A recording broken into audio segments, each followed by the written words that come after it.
అందరికీ ముందుగా నమస్కారం. నా పేరు వంగరి సాయి కుమార్, బోడుపల్లి జనసేన పార్టీ మేడ్చల్ నియోజకవర్గం. యూట్యూబ్లో ఒక వీడియో చూడడం జరిగింది. పృథ్వీరాజు మాట్లాడుతూ పవన్ కళ్యాణ్ గారి గురించి కొద్దిగా తప్పుగా మాట్లాడడం జరిగింది. తెలంగాణ రాష్ట్రంలో శని ఆదివారం డిప్యూటీ సీఎంకి ఏం పని, మీ తెలంగాణ రాష్ట్రంలో మీకు ఏం పని అని మాట్లాడడం జరిగింది. తెలంగాణ గడ్డ మీద పుట్టినటువంటి జనసేన పార్టీగా నాలాంటి తెలంగాణ ఉద్యమ బిడ్డలుగా ఈరోజు నీకు ఒకటే క్వశ్చన్ అడగదలుచుకుంటున్నాను. తెలంగాణ నీ అయ్య జాగిరా అని అడుగుతున్నా ఈరోజు నేను. యువన్ జాగిరి తెలంగాణకి వచ్చి ఎందుకు ఉండాలని అడగడానికి మనం ఎవరు అని అడుగుతున్నాను ఈరోజు నేను. అవగాహన లేనోళ్ళు ఈ మాటలు మాట్లాడతారు. సోషల్ మీడియాలో హైలైట్ కావడానికి, పొద్దుగా లేస్తా నా వీడియో సోషల్ మీడియాలో కనిపిస్తుందా లేదా అని తెలుసుకోవడానికి ఇలాంటి మాటలు మాట్లాడతారని చెప్పి కూడా ఆ వీడియో చూసిన ప్రతి ఒక్కరికి కూడా క్లియర్ కట్గా అర్థమవుతుంది. ఈరోజు కర్నూలులో పోలీస్ వాళ్ళు థర్డ్ డిగ్రీ ఉపయోగిస్తే ఆ సమస్య ఏముందో దాని గురించి మాట్లాడు. అక్కడ ఉన్నటువంటి పోలీస్ అధికారుల గురించి మాట్లాడు. ఆ సమస్యని డిప్యూటీ సీఎంకి ఏం సంబంధము? సినిమాలలో డైలాగులు కొడతాడు, ఇట్లా చెప్తాడు. అంటే సినిమాలలో డైలాగులు కొట్టకపోతే ఏం కొడతారు? సినిమాలలో డైలాగులు కొడతానే కదా సినిమా ఏది. అంటే ఆ సినిమాలో డైలాగులు కొడతారని కూడా అవగాహన లేదంటే మనం ఏ పరిస్థితులు ఉన్నామో కూడా ఒక్కసారి పృథ్వీరాజు నీ ఆత్మవిమర్శన చేసుకోవాల్సిన అవసరం ఉంది. పవన్ కళ్యాణ్ గారు తీసినటువంటి సినిమాల డబ్బులు ప్రజలకి 1000 కోట్లు వంచండి ఇప్పటి వరకు. మరి నువ్వు ఎక్కడ ఏ ప్రజలకి దానం చేసినావు, నీ సొంత డబ్బులు ఎక్కడ ఖర్చు పెట్టినావు ఒకసారి చెప్పాల్సిన అవసరం ఉంది. తెలంగాణ రాష్ట్రంలో ప్రతి ఒక్కరికి బ్రతకడానికి హక్కు ఉంది. అందరూ వచ్చి బ్రతుకుతున్నారు కాబట్టి తెలంగాణ రాష్ట్రం సిటీ, హైదరాబాద్ సిటీ మహానగరంగా ఈరోజు పేరు వచ్చింది.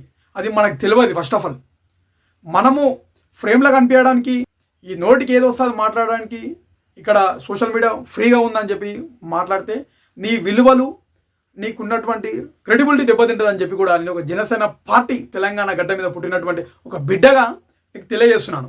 సబ్జెక్ట్ గురించి ప్రశ్నించు. జర్నలిస్టుల గురించి ఎవరైనా సరే తప్పుగా మాట్లాడితే ప్రతి ఒక్కరం స్పందిద్దాం, ఎదురు తిరుగుదాం. కానీ అక్కడ జరిగిన జర్నలిస్ట్కి, అక్కడ జరిగినటువంటి సబ్జెక్ట్కి, నువ్వు మాట్లాడుతున్నటువంటి మాటకి సంబంధం లేనటువంటి విషయం అని చెప్పి కూడా రాష్ట్ర ప్రజలందరికీ కూడా ఈరోజు క్లియర్ కట్గా అర్థమవుతుంది.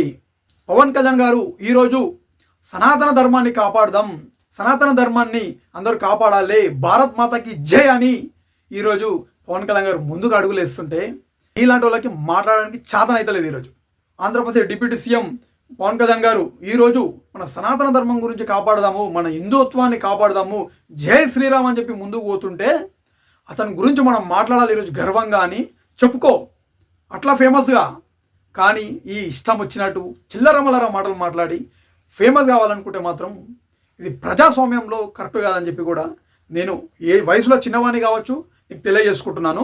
ఎవరు ఏడుండాలి, ఎవరు ఏడికి పోవాలని చెప్పడానికి మాట్లాడితే తర్వాత నువ్వు ఓని విరాబే అని అడుగుతారని చెప్పి కూడా మినిమం బేసిక్ నాలెడ్జ్ లేదు నీకు. అవునా కదా? అక్కడ ఉన్నటువంటి చుట్టుముట్టు ఉన్నటువంటి వాళ్ళకి, అక్కడ ఉన్నటువంటి మీడియా మిత్రులందరికీ కూడా క్లియర్ కట్గా అర్థమవుతుంది. అరే ఏం సబ్జెక్ట్ ఉందాడా, ఏం మాట్లాడుతుంది మనోడు అని చెప్పి కూడా క్లియర్ కట్గా అర్థమవుతుంది. కాబట్టి ఏ సబ్జెక్ట్ అవుతుందో, ఏ సమస్య అవుతుందో ఆ సమస్య మీదనే మాట్లాడడానికి రా. తెలంగాణ ముఖ్యమంత్రి ఎవరైతే ఉన్నారో ఆ ముఖ్యమంత్రితో చూసుకో, నీ సవాలేమని ఉంటే. తెలంగాణ రాష్ట్రంలో కాంగ్రెస్ పార్టీ ప్రభుత్వం ఉంది కదా, వాళ్ళని ప్రశ్నించు. నీకు సంబంధం లేనటువంటి సబ్జెక్ట్ని తీసుకొచ్చి మాట్లాడుతున్నావంటే సబ్జెక్ట్ పైన, ప్రజల మీద పూర్తిగా అవగాహన లేదని చెప్పి కూడా పవన్ కళ్యాణ్ గారి మీద మాట్లాడిన మాటలు వెంబడే వెనుకకి తీసుకోవాలని చెప్పి కూడా మర్యాదపూర్వకంగా చెప్పదలుచుకుంటున్నాను. తెలంగాణలో ఏం పని అని అంటున్నావు, చలో ఓకే. తెలంగాణలో ఏం పని అనేటువంటివి, తెలంగాణ రాష్ట్రంలో పవన్ కళ్యాణ్ గారు అనేకమైనటువంటి కార్యక్రమాలు మొదలుపెట్టిండు, ఎన్నో కోట్లు ప్రభుత్వాలకు ఇచ్చిండు. కొండగట్టు ఆంజనేయ స్వామి కానీ ప్రతి ఒక్కటి చూసుకున్నట్టయితే హిస్టరీ పేపర్ తిప్పి చూడు, ఏమేం చేసినో తెలుస్తుంది. అప్పుడు నీ నోరు ఎవడు కట్టేసిండు, అప్పుడు నీ నోరు ఎందుకు మాట్లాడలేవు?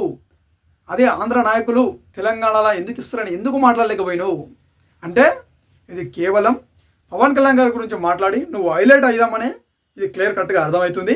తెలంగాణ ప్రజలు కూడా దాన్ని గమనిస్తారు. కాబట్టి కొద్దిగా నేర్చుకొని సబ్జెక్ట్ పైన అవగాహన పెంచుకొని మాట్లాడితే బాగుంటుందని చెప్పి కూడా నేను పవన్ కళ్యాణ్ గారి మీద మాట్లాడిన మాటలు వెంబడే వెనుకకి తీసుకోవాలని చెప్పి కూడా నీకు జనసేన పార్టీ తరపున డిమాండ్ చేస్తున్నాను. జై హింద్.